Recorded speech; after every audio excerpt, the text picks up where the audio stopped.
జాతీయవాద జర్నలిజానికి అసలైన వేదిక నేషనలిస్ట్ హబ్ ని సబ్స్క్రైబ్ చేసుకోండి.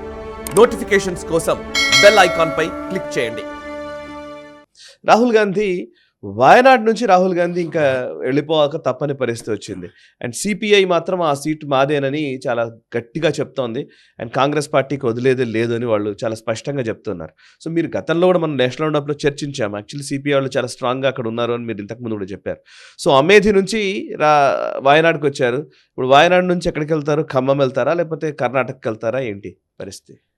రాహుల్ గాంధీ పరిస్థితి పాపం చాలా ఘోరంగా ఉంది సాయి గారు. ఎందుకంటే ఇప్పుడు అమేథీ, రాయ్బరేలీ వాళ్ళ ఫ్యామిలీ బ్యాక్యార్డ్ ఉండే ఒక టైంలో మన అందరికి తెలుసు. నెహ్రూ టైం నుంచి, ఇందిరాగాంధీ టైం నుంచి ఉండేది అనమాట. కానీ ఇప్పుడు రాహుల్ గాంధీ పాపం కాన్స్టిట్యున్సీ కూడా లేదు. ఎందుకంటే ఉన్న ఒక వయనాడ్ అనేది అందరికి తెలుసు. Indian Union Muslim League strong hold, 90% Muslim population అక్కడ. వాళ్ళు ఓటేసేది వాళ్ళు ఏ క్యాండిడేట్ని పెట్టే వాళ్ళకే ఓటేస్తారు వాళ్ళు. ఒక టైంలో సుబ్రాహిం సులైమాన్ సెయిత్ ఇట్లాంటి వాళ్ళు చాలామంది ఎలక్ట్ అయ్యారు అక్కడి నుంచి యూఎంఎల్ టికెట్ మీద. ఇప్పుడు వయనాడ్లో సిపిఐ వాళ్ళ క్యాండిడేట్ని తీసుకొచ్చి పెట్టారు.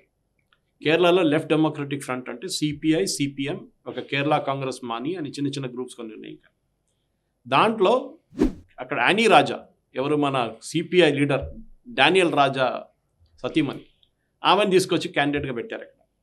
And she's not a weak candidate, చాలా స్ట్రాంగ్ క్యాండిడేట్ అక్కడ.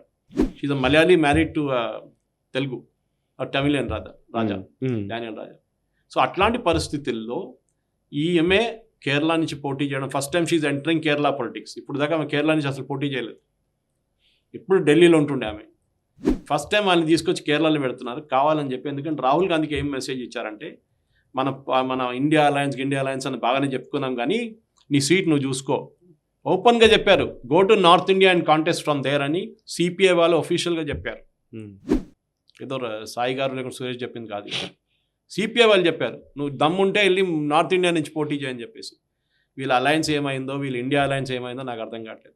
ఆయన పాప ఎక్కడికి వెళ్తారు సాయి గారు? ఇప్పుడు ఆయనకు ఉన్నది ఈ 2-3 సేఫ్ సీట్లు ఎక్కడైనా చూసుకోవాల్సి వస్తుంది. ఖమ్మం లాంటి ఒకటి సేఫ్ సీటు రేవంత్ రెడ్డి గారు చూసుకుంటే ఆల్ కాస్ట్ గెలవాలని చెప్తారు.